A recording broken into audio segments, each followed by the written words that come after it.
नमस्कार साथियों, स्वागत है आप सभी का एक बार फिर से आविष्कार आईएएस एकेडमी पर। मैं इंजीनियर लोकेन चौधरी आप सभी का स्वागत करता हूं। दोस्तों, आज हम जिस टॉपिक पर चर्चा करने जा रहे हैं वो बायोटेक्नोलॉजी के क्षेत्र से है। भारत के वैज्ञानिकों की एक बड़ी उपलब्धि है। भारत के वैज्ञानिक जो कि एक यूनिवर्सिटी से बिलोंग करते हैं, एक यूनिवर्सिटी में काम करते हैं जिसका नाम है शेरे Hindustan university agriculture and science and technology of Kashmir, यानी ये श्रीनगर में स्थित एक यूनिवर्सिटी है। और इसके जो वैज्ञानिक हैं उनके द्वारा भारत की पहली जीन संपादित भेड़ का विकास किया गया है, यानी जीन संपादित भेड़ को जन्म दिया गया है। देखिए, अब ये जीन संपादित भेड़ क्या होती है, इसके मायने क्या हैं और इससे भारत को क्या फायदा होगा, और ये तकनीक दुनिया में पहले कहां पर शुरू हो चुकी है, इन सभी बातों पर हम चर्चा करेंगे, इस टॉपिक को समझेंगे, यानी हमें इससे क्या फायदा होने वाला है।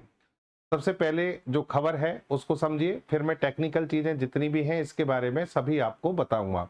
और भारत के जो संस्थान हैं जो बायोटेक्नोलॉजी के क्षेत्र में काम कर रहे हैं उन सभी के बारे में भी हम बात करेंगे।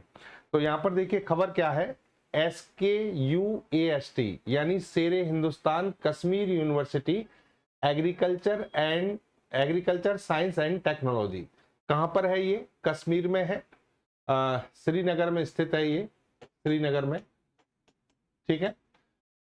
और इसने कहा will continue gene editing with other species after crating. After crating का मतलब ये जो भेड़ का आपको फोटो दिख रहा होगा इसमें अभी जीन एडिटिंग की गई है और इसके अलावा भी ये काम चलता रहेगा। हालांकि ये यूनिवर्सिटी पहले से भी कई अच्छे कार्य कर चुकी है, उस पर हम चर्चा करेंगे। India's first gene edited sheep using CRISPR technology at SKUAST।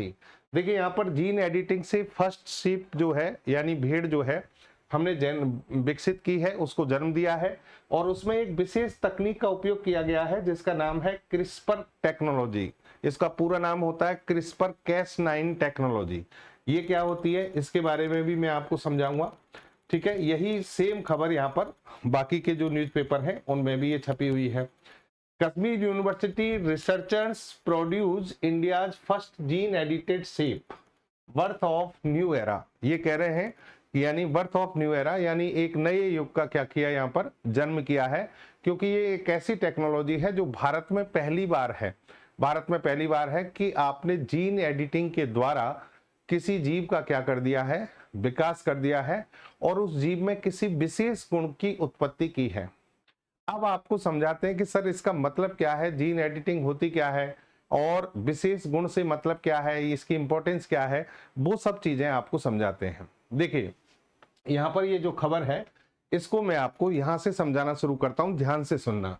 देखिए हम जितने भी जीव हैं इस पृथ्वी पर, हम जितने भी जीव हैं इस पृथ्वी पर, चाहे भले वो एनिमल्स हों, चाहे प्लांट्स हों, चाहे भले शैवाल हों, एल्गी, बैक्टीरिया हो, वायरस हो, कोई भी हो, कोई भी जीव हुआ, जीव की जो आंतरिक संरचना है उसकी जो मौलिक इकाई है वो कहलाती है सेल। सेल का मतलब है कोशिका, कोशिका कहलाती है। कोशिका के अंदर होता है केंद्रक जो कि कोशिका का प्रबंधक कहलाता है, इसका सबसे प्रमुख अंग है। कोशिका की जो संरचना है उसमें बहुत सारे ऑर्गन्स होते हैं। कोशिका बहुत छोटी होती है। कितनी छोटी होती है कोशिका? 10⁻⁻6 से लेकर 10⁻8 मीटर के आसपास का इनका आकार होता है, यानी आप इनको नग्न आंखों से नहीं देख सकते, केवल एक माइक्रोस्कोप की संरचना से ही आप इनको देख सकते हैं, ठीक है। ये इतनी छोटी संरचनाएं हैं और हमारे शरीर की मौलिक इकाई हैं। हमारा जो शरीर है वो कई जीवों का एक कोशिकीय होता है, कई जीवों का बहुकोशिकीय होता है, मल्टी सेल्यूलर या फिर यूनिसेल्यूलर। जैसे कि मानव की बात करें या दूसरे एनिमल्स की बात करें, प्लांट्स की बात करें, तो हम सब क्या हैं? मल्टी सेल्यूलर ऑर्गेनिज्म हैं, यानी बहुत सारी कोशिकाओं, अरबों कोशिकाओं से हमारा शरीर बना होता है। लेकिन बहुत सारे ऐसे जीव हैं जैसे अमीबा, प्रोटोजोआ, ये एक कोश के जीव हैं जिनका जीवन एक ही कोशिका से बना होता है। भले ही एक कोशिका से बना हो चाहे बहुत सारी कोशिकाओं से बना हो, कोशिकाओं के अंदर डेफिनेटली क्या होते हैं? न्यूक्लियस होते हैं। हालांकि कई कोशिकाएं, जब साइंस में अंदर जाएंगे तो प्रोकैरियोटिक, यूकैरियोटिक, उनमें कोशिकाओं में केंद्रक किसी में होता है किसी में नहीं होता है, वो इतना अंदर हम नहीं जाएंगे, ठीक है। कोशिकाओं के अंदर क्या होता है? केंद्रक, ठीक है साहब। जो बड़े जीव हैं, जो विकसित जीव हैं, जैसे भेड़ हो गया, बकरी हो गई, कुछ भी हुआ, मानव भी उसी में आ रहा है, तो ये सब क्या है, विकसित जीव है, इनकी कोशिकाएं विकसित होती हैं, उनके अंदर केंद्रक पाया जाता है। ठीक है, केंद्रक के अंदर पाया जाता है क्रोमोसोम, गुणसूत्र। ये गुणसूत्र वही पदार्थ है जो हमारे जो लक्षण हैं, माता पिता से जो हमें लक्षण प्राप्त हुए वो इन गुणसूत्रों की वजह से प्राप्त हुए हैं। गुणसूत्रों के दो कार्य होते हैं, पीढ़ी दर पीढ़ी लक्षणों को स्थानांतरित करना। अगर आपकी शकल सूरत, आपकी बनावट, आपके बहुत सारे गुण आपके माता पिता से मिलते हैं तो वो किसके कारण मिलते हैं, क्रोमोसोम के कारण। ठीक है, दूसरी बात, लिंग निर्धारण का कार्य भी गुणसूत्रों से ही होता है। लिंग निर्धारण मतलब सेक्स डिटर्मिनेशन, यानी होने वाली जो संतान है वो लड़का होगी या लड़की होगा, लड़का होगा या लड़की होगी, ये किससे डिसाइड होता है, ये भी गुणसूत्र से डिसाइड होता है। चलिए, ये गुणसूत्र जो हैं ये आगे चलकर बने होते हैं डीएनए और आरएनए से। डीएनए जिसे हम कहते हैं डीऑक्सीराइबोज न्यूक्लिक एसिड, और आरएनए को कहते हैं राइबोज न्यूक्लिक एसिड। ये दोनों ही आनुवांशिक पदार्थ हैं, जेनेटिक मटेरियल हैं। डीएनए को मुख्य आनुवांशिक पदार्थ कहा जाता है क्योंकि इसकी भूमिका सबसे ज्यादा होती है। और ये जो डीएनए है ये बना होता है जीन से। ये बना होता है किससे, जीन से। यानी बहुत सारे जीन जो हैं वो किस पर पाए जाते हैं, डीएनए पर पाए जाते हैं। कुल मिलाकर ये जो पूरा सीक्वेंस जो है वो आपको दिख रहा है। अच्छा, अब इस जीन की बात करते हैं हम। जीन ये बड़ी इंपॉर्टेंट चीज है। कैसे इंपॉर्टेंट है, आपके शरीर में जितने जीन्स पाए जाते हैं, नंबर ऑफ जीन्स हमारे शरीर में, किसी भी जीव के शरीर में जितने जीन्स पाए जाते हैं, यही जीव आपके शरीर की बनावट, आपके शरीर की संरचना, आपके कार्यात्मक और जैविक लक्षणों को, आनुवांशिक लक्षणों को निर्धारित करते हैं। मतलब यह है कि सर आपके शरीर का जो भी हिस्सा, जिस तरह की बनावट है, आपकी नाक कैसी है, आपकी आंख कैसी है, आपके बाल कैसे हैं, आपकी लंबाई शरीर की कितनी है, ये सब ये जीन निर्धारित करते हैं। हर लक्षण के पीछे कोई ना कोई जीन होता है। हर लक्षण के पीछे कोई ना कोई जीन होता है। अब सोचिए, कोशिका 10⁻⁻6 से लेकर 10⁻⁸ मीटर के आकार वाली है जो आपको दिखाई नहीं देती। उसके अंदर केंद्रक, केंद्रक के अंदर गुणसूत्र, गुणसूत्र के अंदर डीएनए, डीएनए के अंदर जीन। तो जीन कितनी छोटी संरचना है, और वो छोटी संरचना आपके लक्षणों को निर्धारित कर रही है। ठीक है साहब। अब अगर आपके यानी किसी भी जीव के लक्षणों में कोई बदलाव करना है या बदलाव होना है, तो वो बदलाव इन जीन्स के कारण ही होता है। जैसे आपने अभी कोरोना के टाइम पर सुना होगा कि कोरोना जो है वो एक ऐसा वायरस है जिसमें बहुत सारे म्यूटेशंस होते जा रहे हैं। म्यूटेशंस का मतलब उत्परिवर्तन हो रहा है। उत्परिवर्तन को मतलब कहते हैं उसके जीन में अचानक से परिवर्तन हो जाना। समझ रहे आप, म्यूटेशन हो रहा है कोरोना में, इसका मतलब है उसमें अचानक से क्या हो रहा है, जीन परिवर्तन हो रहा है। जीन परिवर्तन का मतलब हो गया उसके लक्षण बदल गए। तो आपने जब कोरोना के किसी वेरिएंट के लिए कोई वैक्सीन बनाई, ठीक है, तो उस वैक्सीन का असर होगा उस वेरिएंट पे। लेकिन अगर कोरोना ने क्या किया, म्यूटेशन कर लिया, तो उसका जीन बदल गया, उसके लक्षण बदल गए। तो लक्षण बदल गए तो आपकी जो वैक्सीन है वो बेकार हो गई, उसका असर उस पर नहीं होगा या फिर बहुत कम होगा। समझ रहे। तो आपके जो लक्षण निर्धारित होते हैं, किसी भी जीव के जो लक्षण निर्धारित होते हैं वो किससे होते हैं, जीन से निर्धारित होते हैं। अगर किसी जीव के लक्षणों में कोई बदलाव करना है तो इन जीन्स में परिवर्तन करना पड़ेगा, इन जीन की संरचना में बदलाव करना पड़ेगा। इसी को कहते हैं जीन एडिटिंग। इसी को कहते हैं जीन एडिटिंग, जीन संपादन करना। अब आप समझ गए होंगे कि India's first gene edited shape, मतलब भारत की ये पहली भेड़ है जिसमें जीन एडिटिंग की गई है। जीन एडिटिंग का मतलब है इसके जीन में परिवर्तन किया गया है। अब जीन में परिवर्तन किसी ना किसी विशेष उद्देश्य की प्राप्ति के लिए किया गया होगा। भाई ऐसा तो है नहीं कि हमने यदि इच्छा हो रही थी तो हमने जीन एडिटिंग कर दी। हम इस भेड़ में कोई विशेष लक्षण देखना चाहते हैं, वैज्ञानिक विशेष लक्षण देखना चाहते हैं, इसलिए हमने इसके जीन में क्या कर दी, एडिटिंग कर दी। तो आज की जो ये खबर है वो यही है कि एक भेड़ है और उस भेड़ में क्या कर दी गई है, जीन एडिटिंग करके एक विशेष लक्षण उत्पन्न किया गया है। क्या लक्षण उत्पन्न किया गया है वो मैं आपको बताऊंगा। आगे बढ़ने से पहले आप सभी से अनुरोध है कि चैनल को सब्सक्राइब कर लें और अपने साथ वाले जितने भी विद्यार्थी हैं या आपके जितने भी साथी हैं उन सभी तक शेयर जरूर करें, लाइक करें और सेशन कैसा लगा ये कमेंट बॉक्स में जरूर अपना कमेंट छोड़ें। चलिए दोस्तों, अब आगे समझते हैं। ये तो मैंने आपको कहानी सुना दी। देखिए खबर कहाँ की है, ये SKUAST मैंने बता दिया आपको, ये यूनिवर्सिटी है, ये वैज्ञानिक दिख रहे हैं यूनिवर्सिटी के, इन्होंने इस भेड़ की उत्पत्ति की है, इस भेड़ को जन्म दिया है, और ये फोटो सेशन इनका इस तरीके से पेपरों में छप रहा है। ठीक है साहब। कश्मीर के शोधकर्ताओं ने ICAR क्या है, ICAR Indian council of agriculture research, यानी भारतीय कृषि अनुसंधान परिषद है, इसी के तत्वाधान में, इसी के अंतर्गत ये सारे कार्य किए जाते हैं। ठीक है साहब। ICAR द्वारा वित्त पोषित, यानी इसको फंड कौन प्रोवाइड करा रहा है, ICAR। ठीक है। उन्होंने CRISPR-Cas9 तकनीक का उपयोग करते हुए भारत की पहली जीन संपादित भेड़ को सफलतापूर्वक विकसित किया है। इसमें एक तकनीक उपयोग की गई है जिसका नाम है CRISPR-Cas9। ठीक है। और उससे जीन संपादित भेड़ को डेवलप किया गया है। अब देखिए, जो मैं आपको अभी बता रहा था कि जीन में परिवर्तन करना पड़ेगा, उसी को जीन संपादन कहते हैं। तो जीन संपादन करने के लिए, जीन की संरचना में बदलाव करने के लिए वैज्ञानिकों ने जो एक तकनीक खोजी उसे कहते हैं CRISPR-Cas9। 1990 से लेकर लगभग 2015 तक 20 तक जो तकनीक काम में आती थी जीन संपादन डीएनए में परिवर्तन के लिए, वो थी डीएनए रिकॉम्बिनेंट टेक्निक। लेकिन हाल ही में चर्चा में जो तकनीक रहती है जिसका बहुत ज्यादा उपयोग हो रहा है वो है CRISPR-Cas9 तकनीक। CRISPR-Cas9 तकनीक क्या है उस पर भी हम बात करेंगे। पहले समझ लो इसका उद्देश्य क्या है, क्या खबर है, यानी इन्होंने किया क्या है। इन्होंने क्या किया, एक स्थानीय भेड़ प्रजाति होती है जिसको कहते हैं मैरिनो। कश्मीर में एक भेड़ की प्रजाति पाई जाती है जिसका नाम है मैरिनो। मैरिनो भेड़ में इन्होंने क्या किया, मायोस्टेटिन जीन, एक जीन होता है मायोस्टेटिन, इसमें क्या कर दिया, संपादन कर दिया, मतलब इसको चेंज कर दिया। इसको चेंज करने से क्या हुआ, इसको चेंज करने से ये जो भेड़ हैं इनकी मांसपेशियों का द्रव्यमान 30% तक बढ़ जाता है। यानी मान लीजिए कोई ये भेड़ है, तो इस भेड़ में इन्होंने जीन संपादन के द्वारा, जीन परिवर्तन के द्वारा मायोस्टेटिन जीन को बदल दिया, इसमें संपादन किया मायोस्टेटिन जीन में, और उससे इस भेड़ की जो मांसपेशियां हैं उनमें 30% वृद्धि हो गई। मांसपेशी मान लीजिए हमारी बढ़ती हैं, इसका मतलब हमारा वजन बढ़ेगा, हमारे अंदर मांस बढ़ेगा, मांस की संख्या जो है, मात्रा जो है वो क्या होगी, बढ़ेगी। और ये इन्होंने किसके उससे प्रेरित होकर किया है, यूरोप में एक भेड़ होती है टैक्सेल भेड़, उस टैक्सेल भेड़ की तरह इस भेड़ को क्या किया है, डेवलप किया है। यानी भारत की जो मैरिनो भेड़ है इसको टैक्सेल भेड़ की तरह क्या किया है, डेवलप किया है।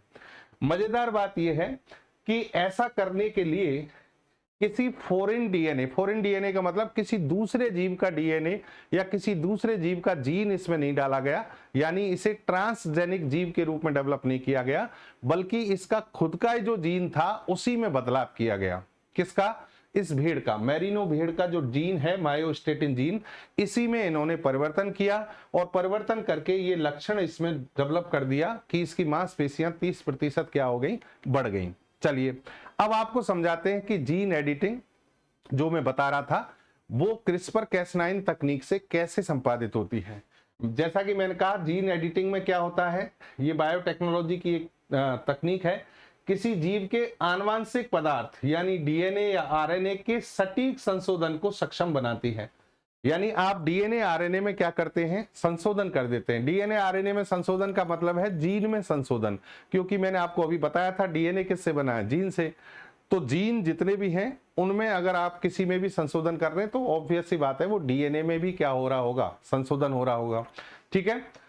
यह वैज्ञानिकों को विशेष उपकरणों का उपयोग करके जीनोम के भीतर विशिष्ट जीन अनुक्रमों को जोड़ने, हटाने और बदलने की अनुमति देता है।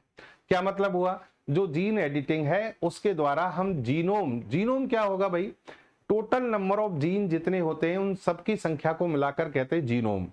ध्यान रखना, किसी जीव के अंदर सबसे छोटी इकाई लक्षणों को निर्धारित करने वाली जीन, और जीन की टोटल संख्या जितनी होती है वो कहलाती है जीनोम, और जीनोम का जिस साइंस में अध्ययन होता है वो कहलाता है जीनोमिक्स। क्या कहलाती है, जीनोमिक्स। ठीक है। तो जीनोम जो है यानी टोटल नंबर ऑफ जीन्स हैं, उनमें से अगर किसी विशेष सीक्वेंस को हटाना है, जोड़ना है, बदलना है तो वो इस टेक्निक से किया जा सकता है। चलिए टेक्निक कौन सी है जीन एडिटिंग की? क्रिस्पर कैस9। आजकल यही चर्चा में है। पहले मैं आपको बता चुका हूं, अमेरिका में एक तकनीक खोजी गई थी, यूएसए में, जिसे कहते हैं डीएनए रिकॉम्बिनेंट टेक्निक, हिंदी में कहा जाता है डीएनए पुनर्संयोजी तकनीक। आजकल वो कम चर्चा में है क्योंकि उसके लिए एडवांस टेक्निक आ गई, क्रिस्पर कैस9। क्रिस्पर कैस9 में क्रिस्पर का शब्द का मतलब क्या है? इसका मतलब है clustered regularly interspaced short palindromic repeats, ये इसका फुल फॉर्म है। ठीक है, कैस9 इसमें एक शब्द जुड़ा हुआ है, इनका मतलब क्या है वो भी आपको समझाते हैं। ठीक है, ये एक व्यापक जीन एडिटिंग तकनीक है जो वर्तमान में उपयोग में ली जाती है। अच्छा, क्रिस्पर कैस9 तकनीक में दोस्तों दो चीजें काम में आती हैं, ध्यान रखना। क्रिस्पर कैस9 तकनीक में एक तो काम आता है कैस9 और एक चीज होती है जिसका नाम होता है जीआरएनए। ठीक है साहब, अब ये क्या है समझना है इस चीज को।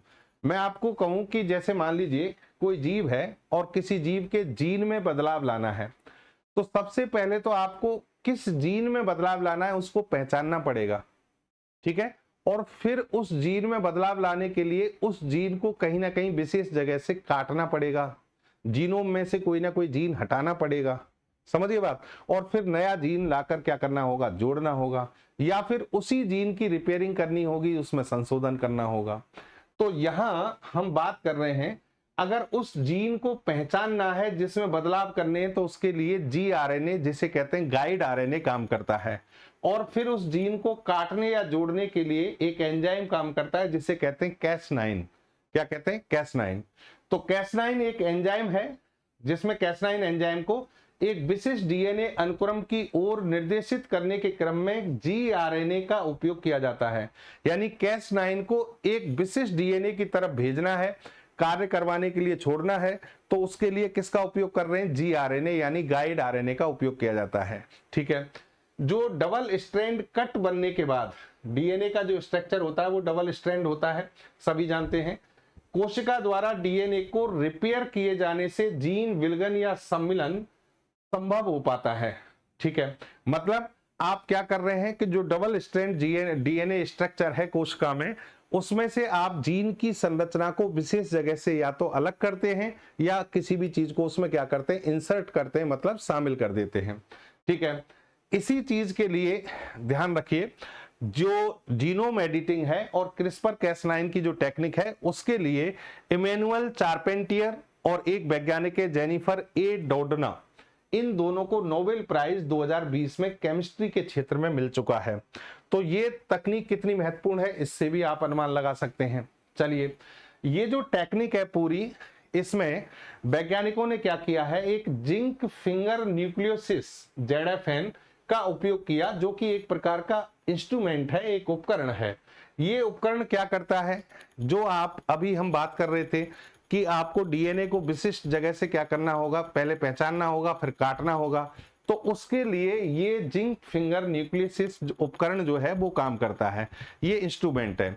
देखिए, क्रिस्पर कैस9 सामान्य भाषा में, सिंपल भाषा में मैं आपको बताऊं तो क्रिस्पर कैस9 तो वो टेक्निक है जिसके द्वारा जीन संपादन किया जाता है, लेकिन इसके लिए एक उपकरण काम में लिया जाएगा जिसको हम क्या करें, जिंक फिंगर न्यूक्लियोसिस। ठीक है साहब, ये जो है जिंक फिंगर न्यूक्लियोसिस कृत्रिम जीन एडिटिंग उपकरण है जो डीएनए बाइंडिंग डोमेन यानी जिंक फिंगर प्रोटीन और डीएनए क्लीविंग डोमेन जिसे कहते हैं फोकी एंडोन्यूक्लियोसिस से बने होते हैं। यानी इसमें दो चीजें होती हैं, एक तो डीएनए बाइंडिंग डोमेन होता है और एक डीएनए क्लीविंग डोमेन होता है, दो चीज होती हैं। जिंक फिंगर प्रोटीन जो यानी बाइंडिंग डोमेन है, ये को विशिष्ट डीएनए अनुक्रमों को पहचानने और आवंत करने के लिए तैयार किया गया है, जबकि फोकी एंजाइम लक्ष्य स्थल पर डीएनए को काटता है। यानी जो पहले वाला है जिसको हम कह रहे हैं डीएनए बाइंडिंग डोमेन, वो तो क्या करता है, उस डीएनए अनुक्रम को, डीएनए सीक्वेंस को पहचानता है जिसमें बदलाव किया जाना है, और दूसरा जो है उस स्थल पर जाकर उसको क्या करता है, काट देता है। ठीक है, उसके बाद जीन नॉकआउट एक आनुवांशिक तकनीक है जिसमें किसी विशिष्ट जीन को जानबूझकर निष्क्रिय करना, हटाना शामिल है ताकि उसका प्रोटीन एक्सप्रेशन बंद हो जाए और यह जीन यह जीन और बिना जीन वाले जीवों में लक्षणों की तुलना करके जीन फंक्शन का अध्ययन करने में सहायता करता है। क्या मतलब हुआ? जीन नॉकआउट जो है वो एक ऐसी प्रक्रिया है जिसमें जानबूझकर किसी जीन को निष्क्रिय कर दिया जाता है या हटा दिया जाता है ताकि उससे बनने वाली जो प्रोटीन है उसका एक्सप्रेशन है वो क्या हो जाए, बंद हो जाए, और ऐसा करने से उस जीव में क्या होगा, लक्षण बदल जाएंगे। अब देखो सुनो, कुल मिलाकर ये तो बात हो गई जीन एडिटिंग की। अब जो कहानी जो आपने भेड़ वाली जो बात है उस पर हम लौटते हैं कि जो ये भेड़ है इसमें क्या किया गया है। क्रिस्पर कैस9 तकनीक से इस भेड़ में इन्होंने क्या किया, मायोस्टेटिन नामक एक जीन था इसमें बदलाव कर दिया। मायोस्टेटिन जीन जो है, स्टेटिन जब शब्द आता है तो वो किसी भी चीज को रोकने के लिए आता है, तो मायोस्टेटिन जीन जो है इन भेड़ के अंदर मांस की जो वृद्धि होती है, मांसपेशियों की जो वृद्धि होती है उसको रोकता है। समझना, प्राकृतिक रूप से अगर किसी भेड़ के अंदर मायोस्टेटिन जीन जो है वो पाया जाता है, वो एक्टिव होता है, तो वो उस भेड़ के अंदर मांस की वृद्धि या मांसपेशियों की वृद्धि को क्या करेगा, रोक देगा। वैज्ञानिकों ने क्या किया, मायोस्टेटिन जो जीन था उसमें संपादन किया, यानी उसमें परिवर्तन किया, उसमें एडिटिंग कर दी और एडिटिंग करके उसके इस लक्षण को बदल दिया। मायोस्टेटिन का जो ये एक्टिव इफेक्ट था इसको क्या किया, बदल दिया, जिससे कि अब इस भेड़ के अंदर मायोस्टेटिन का इफेक्ट ना होने के कारण इसकी मांसपेशियों में वृद्धि होने लगी। कितनी वृद्धि होने लगी? 30% तक इसकी मांसपेशियां बढ़ गईं। मांसपेशियां बढ़ने से इसके शरीर के अंदर मांस बढ़ गया। ठीक है साहब, अब मांस बढ़ गया तो इसका मतलब क्या हुआ कि ये अलग प्रजाति बन गई। जो सामान्य प्रजाति थी उस भीड़ की, उससे क्या हो गई, ये अलग प्रजाति बन गई। अब इसके कई सारे फायदे इन्होंने यहां पर बताए हैं कि भाई क्या क्या हो सकता है ऐसा करने से। ये पहला प्रयोग है जीन संपादन का भेड़ पर, और भेड़ की प्रजाति विकसित की गई है। आगे चलकर फिर इसके और भी क्या हो सकते हैं, प्रभाव हो सकते हैं। एक मेमने में इन्होंने ये प्रयोग किया था, इस भेड़ के मेमने में, और वो फिर क्या रहा, सफल रहा। ठीक है, क्रिस्पर कैस9 तकनीक के द्वारा किया गया, ये मैं आपको बता चुका हूं। विदेशी डीएनए की अनुपस्थिति, मतलब कोई दूसरे जीव का डीएनए नहीं लिया, कोई ट्रांसजेनिक जीव नहीं बनाया, उसी जीव के डीएनए में क्या किया है, चेंज किया है। और ये भारत में बायोटेक्नोलॉजी के क्षेत्र में एक क्या है, महत्वपूर्ण कदम है, क्योंकि ऐसा पहली बार किया गया है। ये क्रिस्पर कैस9 टेक्निक जो मैंने आपको बताई थी उसी का क्या है, डायग्राम है। इसमें से डीएनए के किसी विशेष हिस्से को, जिस पर कोई जीन होता है विशेष, उसको काटा जाता है। काटने के लिए हम क्या करते हैं, कैस9 टेक्निक, कैस9 प्रोटीन का उपयोग करते हैं, और इसे ढूंढने के लिए हम किसका उपयोग करते हैं, जीआरएनए का। ये मैं आपको पहले बता चुका हूं। ठीक है, इससे फायदा क्या होगा, समझिए। इससे फायदा ये होगा कि आपने जब ये प्रयोग अभी भेड़ पर किया है, किस पर किया है, भेड़ पर, तो अब आप इसका प्रयोग फसलों पर भी कर सकते हैं। फसलों में भी जीन एडिटिंग कर सकते हैं। बेहतर नस्ल वाली जो पशु हैं, फसल हैं, उनको बना सकते हैं। तो किसानों को आर्थिक रूप से फायदा पहुंचाने के लिए इसका उपयोग किया जा सकता है, एक बात।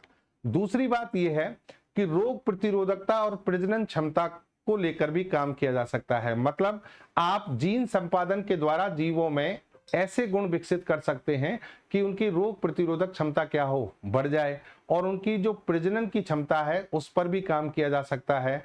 जन्म के समय जुड़वा बच्चों की जो स्थिति है उसको बनाया जा सकता है। यानी ये भी एक क्रांतिकारी कदम इसमें उठाया जा सकता है। फिर हम बात करते हैं मांस उत्पादन में वृद्धि। आपने 30% तक किसी भी जीव के जो मांसपेशियां हैं उनमें क्या कर दी, वृद्धि कर दी। 30% तक वृद्धि कर दी तो जीव का मांस जो है उसमें शरीर में क्या होगा, बढ़ जाएगा। ठीक है, बढ़ जाएगा तो इसका मतलब मांस की आपूर्ति जो वैश्विक स्तर पर होती है, भारत में होती है, उसमें क्या होगी, सहायता मिलेगी। हालांकि देखिए ये किसी भी जीव को मांस के लिए, भोजन के लिए क्या करना, मारना और उपयोग करना, ये नैतिक रूप से मैं तो गलत मानता हूं। और बाकी अपनी अपनी क्या है सोच है, पारिस्थितिकी है, इकोलॉजी है, साइंस है, सब क्या है वो है। विशेषता देखिए यहाँ पर मैं बात करूं, अगर आंकड़े देखोगे ना तो बहुत डरावने वाले हैं।